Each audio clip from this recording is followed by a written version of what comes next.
Oh, I screwed up my fade again. You guys are gonna laugh. That everybody who was here yesterday saw me do that on Coffee Hour. Hi, everyone.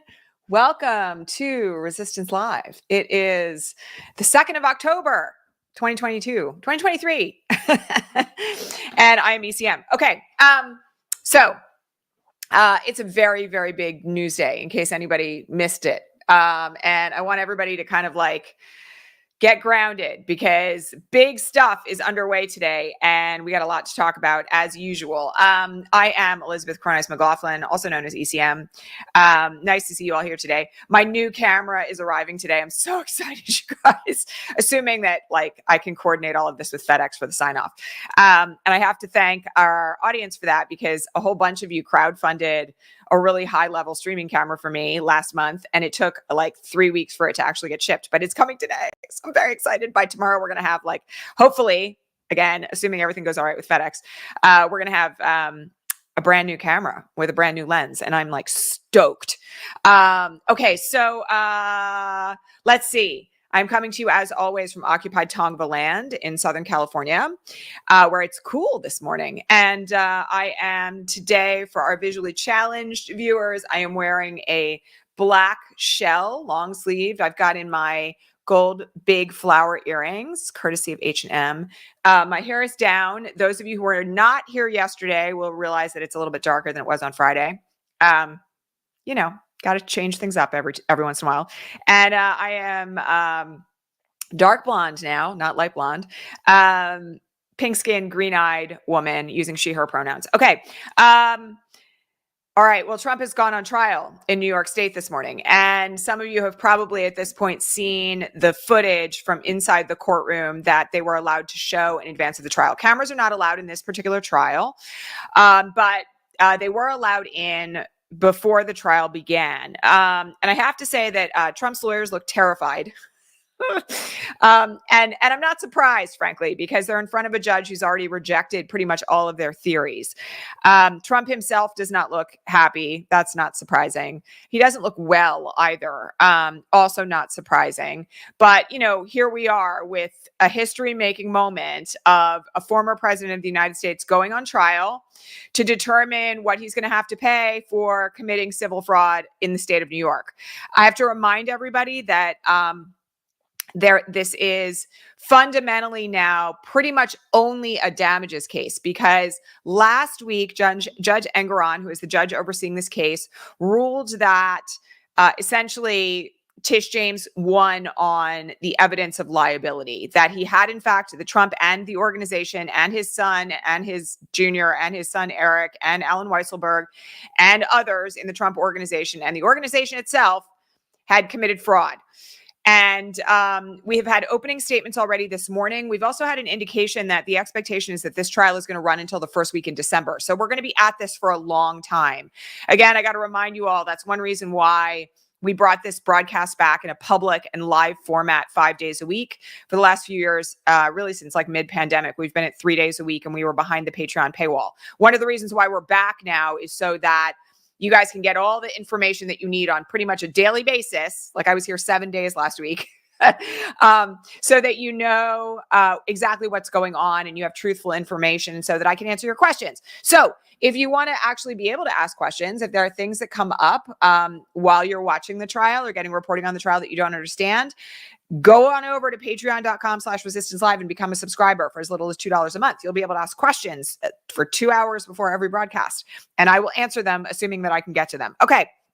So one thing I want to make clear also about today's trial is that it is not just about it's not about damages. Well, it is about damages, but I have to clarify something about the damages that are being assessed here, okay? Because there is a concept in the law called disgorgement, okay? And what disgorgement means, it can mean many things, but what it means in this context is that if Trump profited from the fraud, he has to disgorge the benefit. Okay. And so what that means is he has to turn over all the benefit of what he got as a result of the fraud to the state of New York.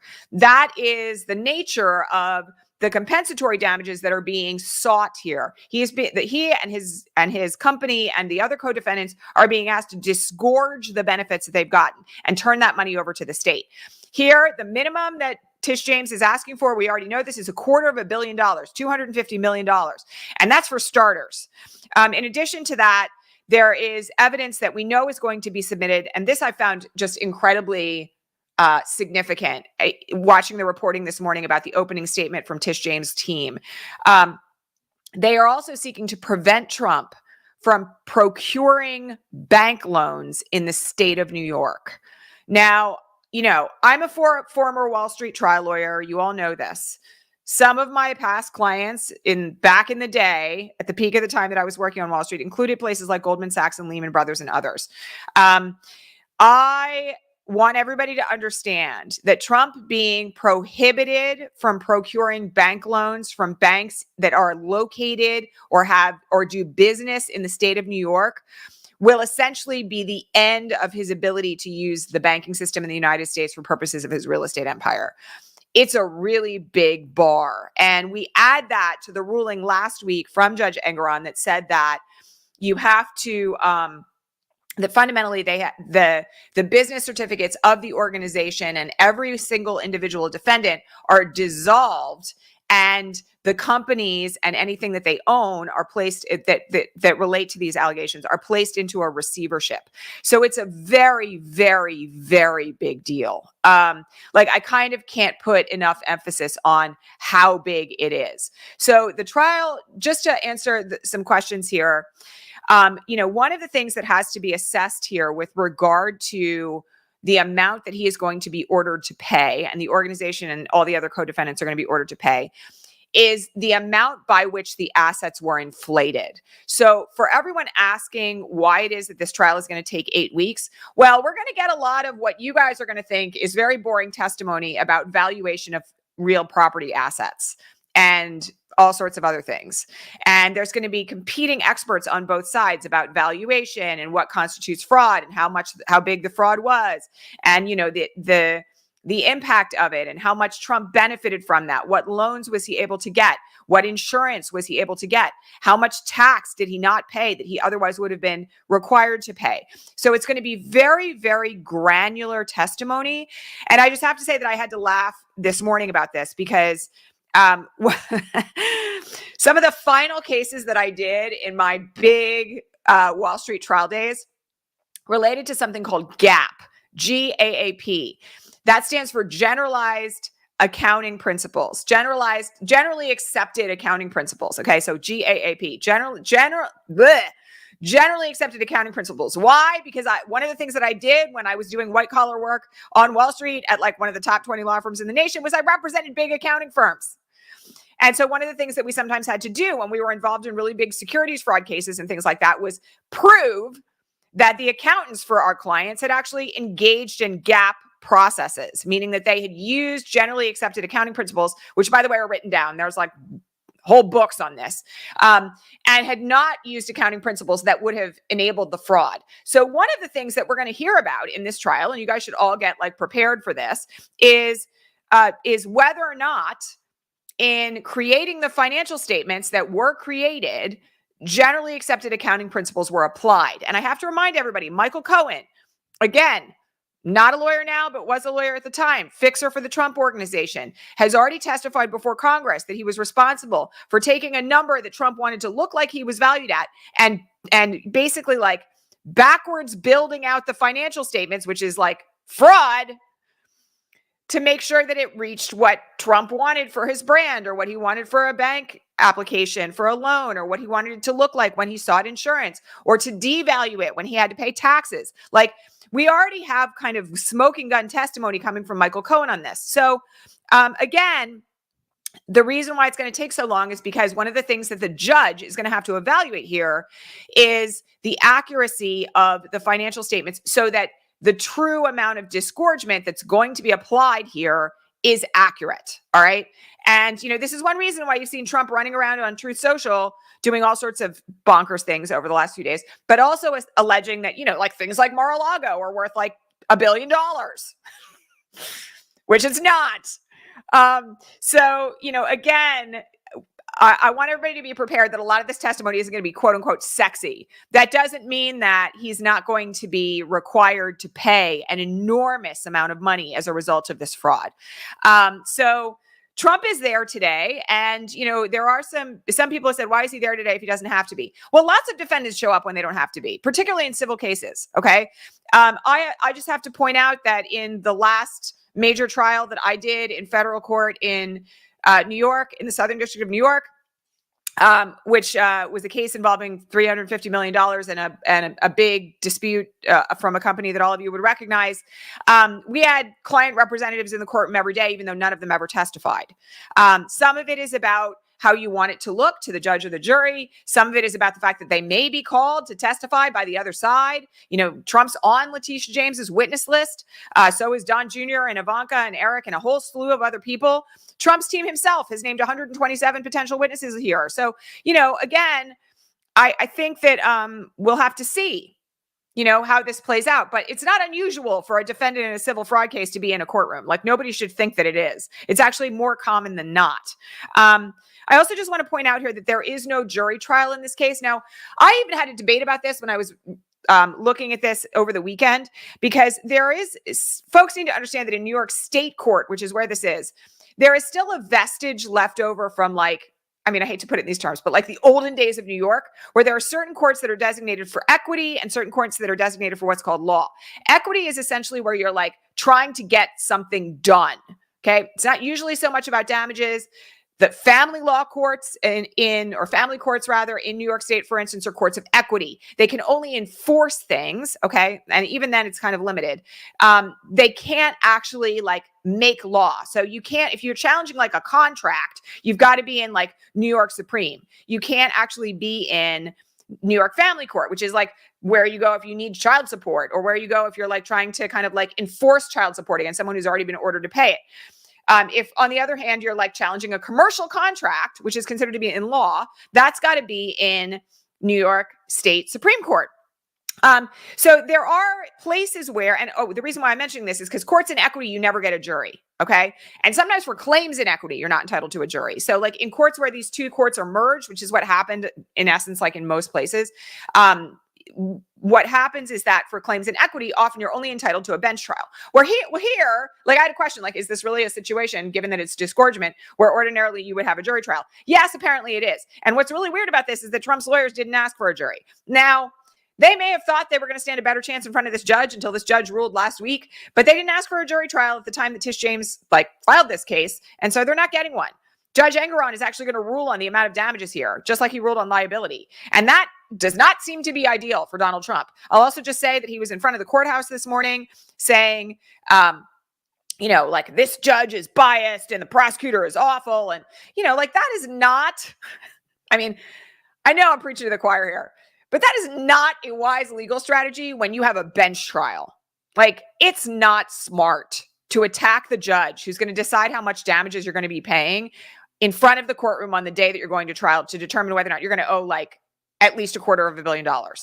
So this is a very interesting and dynamic moment. And I'm just going to say that law geeks like me are going to be really interested to see how all of this testimony that may appear boring to the rest of you on valuation and GAAP and everything else that we've already talked about, it plays out.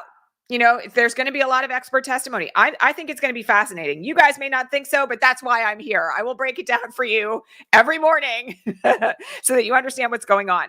Okay. I also just want to say one other thing, because there's a couple of people asking questions about appeals. I'm not going to go into that right now. Okay. We're on trial, and of course he's going to appeal it. That doesn't mean he's going to win on appeal. So let's just leave that until we actually have a ruling here. Again, I got to remind everybody, this is New York State Court, and there is so much deference given to state court trial judges in New York State. It doesn't mean nobody ever gets overturned, but things like the evidence that this judge is going to consider, I don't know. There's a lot more to say about this, but I'm just going to say this. Nobody should be worried about it right now. All right. Okay. We have so many other developments this morning. Okay. So overnight, Gavin Newsom nominated LaFonza Butler to fill Dianne Feinstein's seat. I did not have LaFonza Butler on my short list. And I just got to tell you, I think this nomination is amazing. Like, I literally was laying in bed last night when this news broke, which was like midnight East Coast time. And I was so excited that I was like, holy cow, you know, this is like really an amazing appointment. So for those of you who don't know, LaFonza Butler is the current head of Emily's List, which of course many of you know here is one of the premier organizations that seeks to elect women to office, and particularly women who are pro-abortion rights. She is also a Black woman that fulfills Newsom's promise about how and who he would fill Dianne's seat with. And also she is an out lesbian. So she will be the first Black out LGBTQ senator in American history. Like, come on. I mean, how cool is that, right? And then in addition to that, she is a union organizer. Like, this is the other thing that I just think is so good about this moment. Like, she spent years doing union organizing at the SEIU. And for those of you who don't know, I know this because of my own activism work, but like the SEIU is also an incredibly activist union. Particular branches of the SEIU get behind a lot of significant activist efforts. I, for instance, was a part of getting the SEIU on board in Lights for Liberty when we were organizing that. And I had so many fantastic conversations with the senior leadership of the SEIU about all of this. So she comes out of an activist and union background. And she also, in addition to the fact that she's been doing incredible work in recent years to get pro-abortion rights women elected to office. I seriously, I don't think you could have picked a better candidate for California to fill this seat. I don't think you could have picked a better candidate fundamentally, like, for American history to fill this seat. I'm really, really, really just thrilled, about this nomination. And it doesn't take anything away from the other folks who are running for this seat. I just want to point that out. I don't think that it does any damage to anyone that she is running for the seat. However, or has been nominated to the seat, rather. However, Gavin Newsom said something very interesting, which is that he's not assuming that there's any limitations on her ability to run for re-election. So we now have a potential fourth serious candidate in this race who is going to be filling the seat as soon as Wednesday. The prediction right now is that she's going to be sworn in on Wednesday. All right. Now, I have to address like one little thing here in relation to this, because I've seen a couple of non-Californians raising this issue about the fact that she has been a Maryland resident in the near recent past. I just have to say something. I think that there are people who really lose sight of the bigger picture here when they make comments like that. All right. She is not a carpetbagger. All right. She is not someone who is not qualified for this office. She is not someone who is not a historic candidate. Some people have pointed out that at certain points she's been a lobbyist. I mean, kind of technically, Emily's List does apparently, I think, do some lobbying. And also when she was at the SEIU, she apparently did some lobbying. Who cares? Like, I mean, seriously, if you're going to look at the revolving door of government between like lobbyists on the far right and like people who have run for office or served under Donald Trump who are now lobbyists, I mean, like the list would be so long that like I can't even comprehend it. Okay. I have to point out that I think that this nomination is an incredibly good call. And I just want everybody else to not you're going to see certain things related to this. Please dismiss it. All right. Like Gavin Newsom did what he promised. He stuck with his promise. He also didn't stick his nose in or his foot in or his mouth in to what is already an incredibly competitive race in California because he didn't want to benefit one candidate over another. And he's filled the seat with a Black woman LGBTQ plus candidate. First time in history that there's going to be a senator with that kind of representation. I'm like, all in. All right. Like I'm all in. I think it's fantastic. All right. Man, we have so much other like really serious news that's broke since the broadcast on Friday that I want to talk about. So Scott Hall took a plea in Fulton County on Friday afternoon. Everybody knows this. I just have to say this is very, very bad news for Sidney Powell and Ken Chesbrough. I also have to point out that, as always, the first in gets the best deal. So he flipped. He's gotten 5 years of probation. If he meets his probation conditions, this is going to be wiped from his record. So it's an incredibly good deal. But I have to say that nobody should be upset about that because you don't get a deal like this unless you've actually really given evidence that's like very significant to the prosecution's case. So what this is likely to mean, by the way, is that he's going to give significant testimony about both Chesbrough and about Powell and about their communications and their conversations related to Coffee County and everything else that's probably going to sink their defense. It's a very big deal. I also just have to say that the way that this goes is that ordinarily there are dominoes that fall when something like this happens, where one defendant gets a really good deal and the other defendants who don't want to go to prison or who are struggling financially. I have to point out Jenna Ellis has raised a real stink about the fact that Donald Trump isn't paying her legal bills and has said she won't vote for him going forward and has changed her tune on him dramatically. You don't want to go to prison and you see somebody getting a deal for 5 years probation, you're going to want to be on the phone to the prosecutor's office. And so I think this is just the start. I think that there is going to be additional people flipping in this context. And I'm really interested to see where this goes. Okay. Other news that relates to Fulton County that people should be aware of. Jeffrey Clark's removal motion, we knew this was coming after what happened with Mark Meadows, was denied on Friday. Also by the Northern District of Georgia, Judge Jones. Also denied on Friday were the electors who were claiming that they were federal officials while acting as false electors to overturn the 2020 election. Their motion for removal was also denied. Okay, so I think removal at this point, now Mark Meadows is on appeal to the 11th Circuit. It is on a very expedited briefing schedule, but I got to tell you, I think this issue is dead. I don't think they're going to be able to remove to federal court. I don't even, Mark Meadows has already been denied. I think the 11th Circuit is going to reject it. I don't think the Supreme Court is going to take certiorari on it. So I think that my prediction is that we're done with the issue of removal. All right. Also in Fulton County, we got news this morning that Bernie Carrick has been subpoenaed to testify at the trial of Ken Chesbrough and Sidney Powell. I got to remind everybody that trial starts in less than 3 weeks.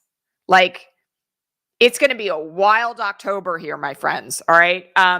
Bernie Carrick has been subpoenaed to testify. And I have to remind everybody that Carrick traveled with Rudy to Fulton County when Rudy was going to turn himself in. Bernie Carrick has already cooperated. He doesn't want to go back to prison. Okay. For people who don't know, Bernie Carrick has already done time. Former police commissioner of New York, previously convicted on felony counts. He doesn't want to go back to jail.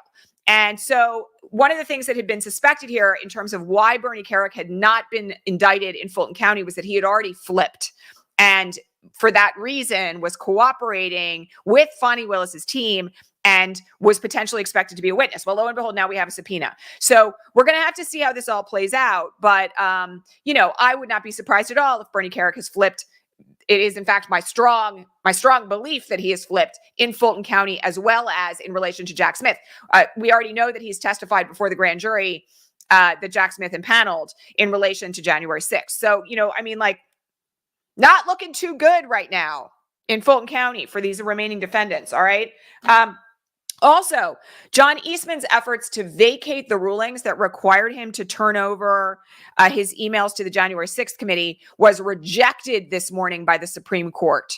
So he is not going to get a hearing, and that's also very good news. His claim was that it was on the basis of attorney-client privilege. I mean, come on. We've talked about this now for years on this broadcast. The attorney-client privilege is waived when you are engaged in a criminal conspiracy with your client. All right. So this is not something that should shock anyone. All right. However, there's some very interesting details related, or a very interesting detail related to this Supreme Court denial, which is that Clarence Thomas, and I got to remind everybody, today's the first day of the new term for the Supreme Court. Clarence Thomas recused himself from participating in this ruling. Now, I got to tell you that, we've heard a lot in the last year about John Roberts as the Chief Justice being very concerned about the integrity of the Supreme Court being impugned. Now, we can all talk about the hypocrisy of that and the fact that the Supreme Court has always been a politicized institution. But I'm going to tell you one thing here. If John Roberts is truly concerned about the integrity of the institution after all the news that is broken about Clarence Thomas and Samuel Alito over the last 6 months, and particularly over the summer while the court was in recess, one thing that I would be doing is I would be insisting that in any case that remotely touched Clarence Thomas's potential conflicts of interest, he was recused. So I don't want anybody to think that, This is just Clarence Thomas deciding to do the right thing. I will also just tell you that I would not be at all surprised if some of the emails that John Eastman turned over to the January 6th committee were with Ginny Thomas. So, again, we've got a significant weight here bearing down on Clarence Thomas to recuse himself from matters where he has an obvious conflict of interest. And I have to say that the public pressure about this, yes, there is still no code of ethics for the United States Supreme Court, but the public pressure about this will have an impact. So, the continuing reporting by ProPublica and others, the continued pressure that's being put on the Supreme Court to shore up the ethical considerations that are currently raising really big question marks in the public eye, does have a significant impact. And, I think that we've got to keep it up. These are conversations that need to continue being had in the public domain. All right. Let's see. We have enormous fallout from the government shutdown that was avoided with mere hours to spare on Saturday night. We talked about this a little bit yesterday for our Patreon only progressive coffee hour. So just please forgive me for the little bit of repetition here. Our wonderful Patreon subscribers. Again, you can go subscribe for as little as $2 a month, patreon.com/resistance live if you care to. Also, by the way, if you're watching on YouTube, I always forget to say this. Don't forget to like this broadcast. Don't forget to hit the subscription button on this broadcast because it's free if you're on YouTube, and share it with your friends. Okay. So we have amazing and incredibly weird fallout happening as a result of the fact that the government did not shut down on Saturday night. Kevin McCarthy there's going to be a motion by Matt Gaetz to force Kevin McCarthy out of the speakership. We know that. It's kind of a done deal already. Whether it happens today or it happens tomorrow is kind of anybody's guess, but it's coming. Simultaneously, in a response to that, Kevin McCarthy and others have indicated that they're going to try to expel Matt Gaetz from the House of Representatives. My schadenfreude is at an all-time high right now, all right? Because Matt Gaetz is among, I have a list in my head of the people that I despise the most in the Trump camp. They include people like Stephen Miller. They include people like Matt Gaetz. Vivek Ramaswamy got onto that list after last Wednesday's debate. There are people in that realm who I just, and I try very hard to be a peaceful person, and I try really hard not to wish ill on anyone. Karma is going to come for Matt Gaetz. It's also going to come for Kevin McCarthy, and it's probably going to start this week. So I'm going to repeat what I said yesterday, which is that when your enemy is destroying themselves, you should let them do it. The Democrats are entirely in array on this. Nobody is coming to the table to save Kevin McCarthy's speakership, absent some very significant concessions, which could include things like, committee chairmanships, which I don't see Kevin McCarthy as turning over. All right. People like AOC and Ilhan Omar and others have said they can't wait to vote McCarthy out of the speakership. So there's going to be Democratic support for this as well. And, one of the things that I want people to be aware of here is that there doesn't really seem to be any dispute on either side of the fence that Kevin McCarthy is an incredibly weak Speaker of the House. Now, the question about what happens next is anybody's guess. And the big debate, which we discussed yesterday on Coffee Hour, and this I'm not really going to repeat again, but I'll just say this. There is at least greater than an inkling of a possibility that Hakeem Jeffries could actually become the next Speaker of the House right now, because there are serious concerns from quote unquote, please take this as quote unquote, moderate Republicans who are seated in districts that Biden won in 2020, who are very worried about losing their jobs right now if they endorse Kevin McCarthy. And so I'm really curious to see how this all plays out in the next week or two. It's going to be a very interesting moment in American history. All right. Somebody asked me about no labels, and I have talked a lot about no labels here on the broadcast. I just want to make something very, very clear to everyone here. I will repeat this as often as necessary. And for our new subscribers, who I believe the person who asked this morning was a new subscriber, I'm going to remind you, there's no bad questions, okay? You can ask things that I've answered before. It's not a big deal. This point in particular is going to need to be repeated as often as humanly possible between now and next November. No labels is funded by the far right, okay? It is funded by Harlan Crow. It is funded by people from the Federalist Society. It is a domestic op. Let's just be really clear about this, okay? The whole point of no labels is to divide the Democratic vote and draw votes away from Joe Biden, so hopefully Trump can be reelected. No one should be under the illusion that it is a legitimate effort. I don't care that Andrew Yang is attached to it, okay? I don't care that Joe Lieberman is thinking about running on that ticket. I don't care. It is what it looks like. It is designed for purely one purpose, and that is to try to sway otherwise Democratic voters from voting for Joe Biden. That is the entire point of it. Nobody should give it any credence. Nobody should pay any attention to it. Nobody should give it any money. And every chance that you get, whenever anybody asks you about whether or not like a crackpot like Robert Kennedy Jr. is somebody who we should consider voting for, you should remind them that they are literally funded by the same people who are currently accused of corrupting Clarence Thomas by paying him for all these incredible vacations and all these incredible private jet flights and everything else. It is the same people. Okay. So no one should be giving any credence or thought to what No Labels is doing. And, you know, if you got any questions about JFK Jr., if you have any questions about Robert Kennedy Jr., please know that he can't even get his own family to endorse him. Okay. Like, literally no one should be giving this any quarter. And I know Elon Musk is out there talking about this. And you know what? Nobody should be giving Elon Musk any quarter on this either. All right. It is a domestic psyop. I mean, we need to start calling it that. They're literally trying to undermine the unity of the Democratic Party because it's the only way, along with voter suppression and voter intimidation and gerrymandering, that they're ever going to be able to win anything again. All right. The Republican Party. Okay. So like, let's just tell it like it is on this one. All right.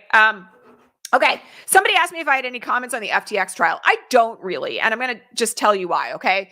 Sam Bankman-Fried is probably going to go to prison for the rest of his life. This is another pyramid scheme, very much like Bernie Carrick not Bernie Carrick, very much like Bernie Madoff. And I just want everybody to understand that, you know, one of the things I have laughed a lot about crypto in the last few years on the broadcast privately. Many of you know this, because as somebody who used to do securities fraud cases, and was deeply involved in a number of really serious, like Wall Street based fraud cases. I saw a lot of this coming from like 10 miles away, including NFTs and everything else that goes along with it. And there had long been predictions that crypto was going to be a way in which, you know, particularly in people who have seen this stuff for a long, long time, the crypto was going to be one way in which things could really go south very quickly with, you know, a personality that got propped up by celebrities. You know, I have to say, like Bernie Madoff did this too, right? And, you know, all I want to say about this is just like, look, the guy, he's going to go to trial. He's probably going to be convicted. He's probably going to end up in prison for the rest of his life. You know, he should. That's kind of all I have to say about it. All right. I want to make one other point here after all of the conversations that we had last week about supporting LGBTQ plus advocacy organizations and making sure that regardless of your identity, you are standing right now with trans and non-binary people, and particularly trans and non-binary kids, but like really everybody nationwide, and that you're showing up in all the ways that you should. One person on the feed this morning pointed out the LGBTQ plus Victory Fund, which I follow actually on social media, and they share all the time significant wins for LGBTQ plus people around the country. Okay. Like we did have like bans struck down within the last few weeks against laws that were designed to stop trans affirming medical care. And those are big wins, right? Like we need to celebrate the wins. So I want everybody to really be doing that. And somebody else asked me to share climate hope feeds. So I'm just going to tell everybody, like I follow a number of these, which are really feeds that are sharing things like new technology that could roll back climate change and carbon emissions, that are sharing progress that has been made on stopping climate change or rolling it back. There's a number of feeds like this on Threads in particular, and you can go to who I follow and you'll find them there. Okay. I don't follow like a huge number of people on Threads. As always, I kind of tend to be selective about what I look at. Okay. Final comment that I wanted to make for today actually was not that. I want to just mention one other thing. So I said this on Threads this morning, but I want to repeat it here because you guys are so astute. And I know all of you are really active on social media. And I know that in the exit of Twitter, a lot of us have really refined the ways in which we access and use social media and how we manage it. I want to point out that there are two versions of trolls that have started showing up on Threads, of which you should be deeply suspicious. Okay. One of these versions was floating around last night after the announcement about LaFonza Butler. Okay. And I'll just give an example of this. The way that this went was, I can't believe everybody's celebrating this appointment when Gavin Newsom just did X, Y, and Z terrible thing in California, okay? Newsom made a couple of decisions in the last couple of weeks that I don't agree with, okay? But I'm just going to say one other thing. If an anonymous account is showing up and crapping all over what is fundamentally an incredibly positive historical decision, and I want to make this really clear, anonymous accounts, like accounts that are not somebody's name, all right? You should be very, very suspicious of whether or not that is a legitimate person with a legitimate opinion and not just something that's designed to interfere in the success that Democrats are experiencing right now, okay?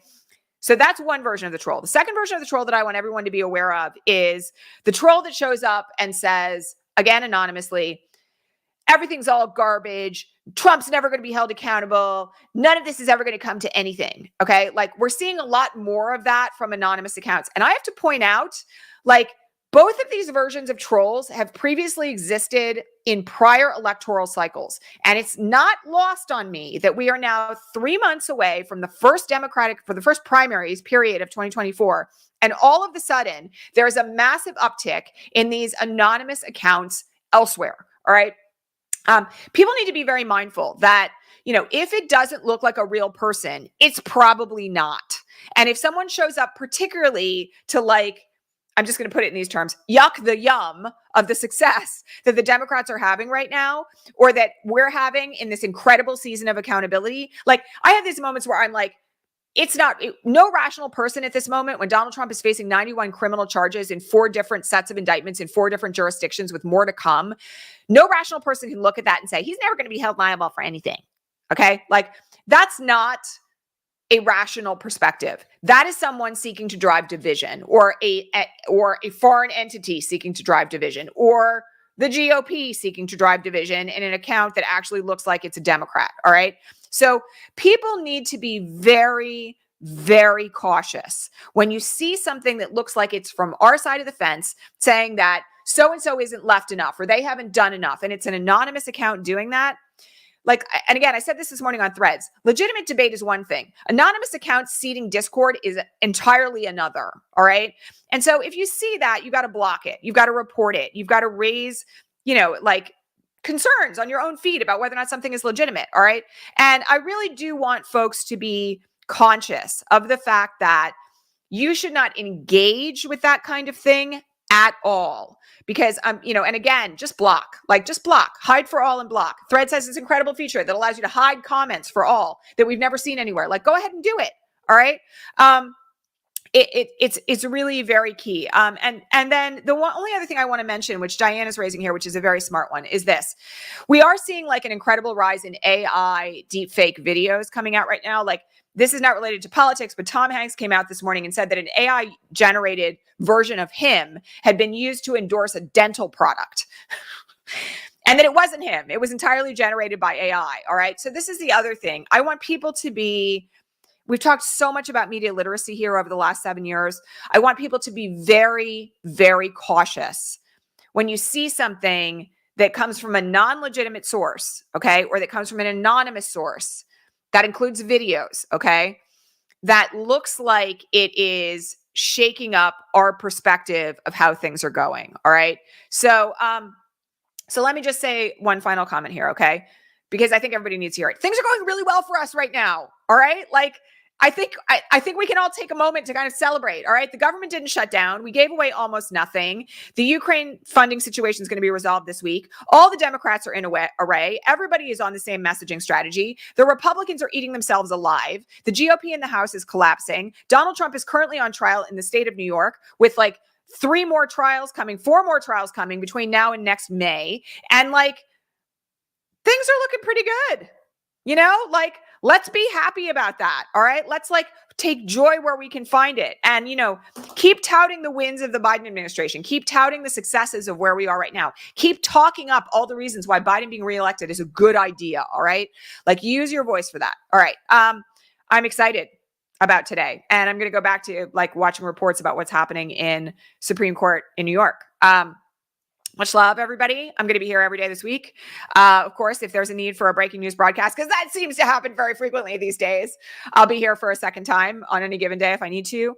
And I'm so grateful to all of you. Please do not forget that one of the things that makes this possible is our paid subscribers over on Patreon. All right. So if you're getting something out of this broadcast, if you want access to the question feed, if you want to hang out with a ton of really, really cool people on Sunday mornings over a cup of coffee, you should get over to patreon.com/resistance live and subscribe. It's, they start at a very dirt cheap level. We haven't raised our prices in I don't know, whatever it's been, 5 or 6 years since we started the Patreon. All right. Much love, everybody. I will see you all here live tomorrow. I'll see you online in the interim. So grateful to all of you. Keep doing the good work. Shout out to all of you who have posted comments on Patreon saying that you have signed up for the first time ever to do things like write postcards. I see you. Good stuff. Let's go. Let's all decide what we're going to do for 2024 and let's get mobilized right now. And don't forget to hit like and don't forget to subscribe here on YouTube. All right. And share it with all your friends. All right. Much love, everybody. I'll see you all here tomorrow. Have a great Monday. Bye.